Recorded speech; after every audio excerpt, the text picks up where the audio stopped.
Pria ini baru bangun, nonton TV, tapi tidak ada sinyal. Dengar di luar banyak suara teriakan. Dia buka pintu ke balkon. Lihat orang berlarian kabur. Dari atas ada helikopter menabrak gedung.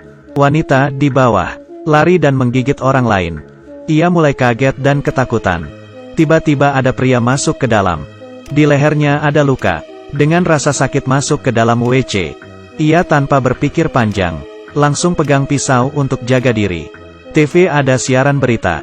Jenis penyakit ini mudah tertular. Yang tertular matanya akan memerah. Pria yang keluar dari WC mulai bertingkah aneh. Ia langsung mendorong dia keluar. Di luar banyak darah. Namanya Aidan. Ia langsung menghubungi keluarganya. Tapi teleponnya tidak aktif. Hanya mendapat SMS. Keluarganya menyuruhnya untuk berjuang hidup. Menjaga diri sendiri. Waktu berlalu cepat, sudah setengah bulan. Kota mulai tidak ada air dan listrik. Ia juga mulai kehabisan makanan. Di luar masih ada asap.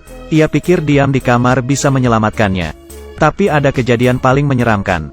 Ada seseorang dari lubang atapnya masuk. Berbahaya. Ia membawa tongkat baseball dan mengetuknya. Dan menutup lubangnya pakai papan meluncur. Tidak menyerah. Ia berhasil telepon ayahnya. Adik perempuannya sudah berhasil mengamankan diri. Tapi orang tuanya terjebak di kantor. Mereka minta ia untuk menghubungi adiknya. Belum selesai bicara. Terdengar suara teriakan. Orang tuanya pasti ada masalah. Di atas sofa, ia menangis sakit hati. Keesokannya ia bangun. Mulai putus harapan dan mau gantung diri. Di saat bersamaan, ia melihat seorang Eva di seberang. Sejak munculnya virus zombie, ia tidak melihat ada yang hidup satupun. Dengan senang tanpa sengaja menendang kursi. Untungnya ikatan di atas lepas. Ia jatuh dan lari ke balkon.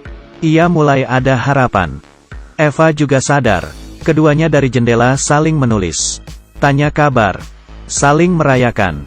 Ia sudah hidup sendiri sangat lama. Saat mereka asik mengobrol, tiba-tiba Eva itu melihat sesuatu. Dan menutup gorden jendelanya. Janjian besok ketemu lagi. Malamnya, di luar hujan deras. Ia mengeluarkan alat masak menampung air. Mandi di depan balkon. Keesokan harinya, ia tidak perlu ngobrol dari jendela. Ia membuat teleporter untuknya. Saat sudah sampai ke Eva itu, tiba-tiba ada seorang pria loncat, mengarah ke balkon Eva. Ia melempar sebuah botol ke arahnya. Berhasil mendapat perhatiannya, tapi di dalam terdengar ada suara getokan keras. Pintunya hampir terbuka. Ia buru-buru masuk dan menahan. Sedangkan di balkon ada pria tadi. Dan mulai menghampiri. Ia memecahkan kaca pakai kepala. Saat dia terjatuh, ia memakai tongkat baseball, memukul pria itu. Setelah berhasil, ia punya ide. Ia mau tinggal dekat Eva itu. Ia tidak mau terus menunggu kematiannya di dalam kamar. Ia berencana untuk mencari Eva itu. Langkah pertama harus keluar mencari stok barang. Di lorong ia mengambil kunci rumah tetangganya. Mulai masuk ke kamar, menemukan ranjang tetangganya. Ada seorang Eva yang sudah mati. Ia yakin sudah tidak ada orang. Mulai mencari barang-barang penting. Mengambil kaleng yang belum terbuka ke dalam tasnya. Di bawah ranjang ada tali. Saat sedang ambil, terlihat sepasang kaki masuk. Ternyata tetangganya yang lain. Karena sudah berpengalaman, mengambil palu. Dan langsung menusuknya. Saat ia kembali ke rumah, mulai melihat ada sepasang walkie-talkie. Ia pakai spray. Turun ke bawah. Mulai mengumpat dari zombie. Melempar walkie-talkie ke balkon Eva. Esok harinya mereka mulai berkomunikasi. Dan berhasil. Karena sudah lama tidak mendengar suara orang. Mereka bersemangat. Malam hari, ia lanjut mencari stok barang. Kali ini ia lewat merangkak di saluran ventilasi. Masuk ke satu kamar. Ia mulai mencari. Ia sadar di dalam sangat bersih. Seperti tidak ada bekas zombie lewat. Tapi pintunya dihadang pakai kulkas. Ia ke arah lemari, melihat banyak stok makanan. Ia senang, dan beritahu kabar baik ini ke Eva. Ia menemukan sesuatu yang salah.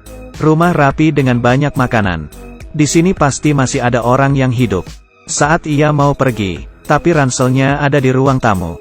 Ia memberanikan diri jalan keluar. Tiba-tiba seorang kakek tua bawa tongkat. Sudah menunggu. Aidan menjelaskan ia tidak terinfeksi. Kakek itu langsung menurunkan senjata. Ia mengaku sudah beberapa minggu sendirian di sini.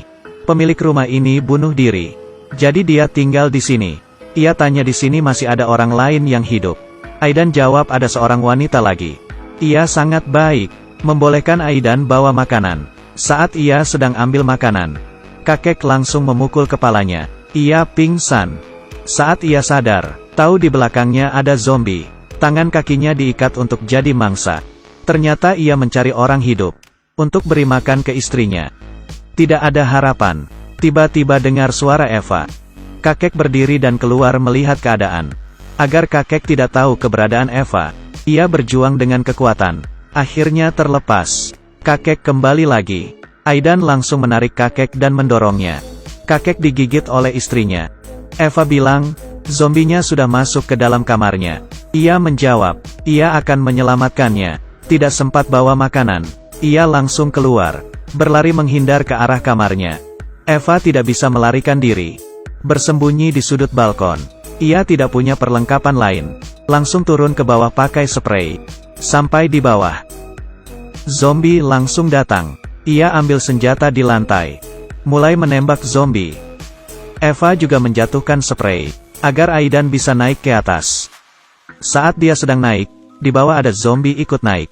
Ia buru-buru langsung masuk ke balkon lain. Memotong spray. Saat sudah aman, ia menyuruh Eva loncat ke bawah. Eva ketakutan. Tapi tidak ada cara lain.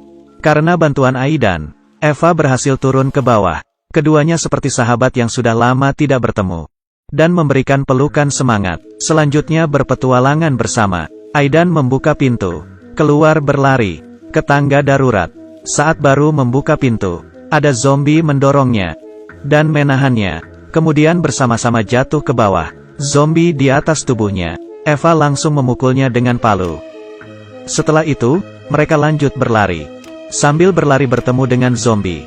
Mereka sambil menghajar. Bergegas ke rumah Aidan. Eva baru aja buka pintu dan masuk. Tiba-tiba ada zombie lari. Dan mendorong Aidan sampai terjatuh.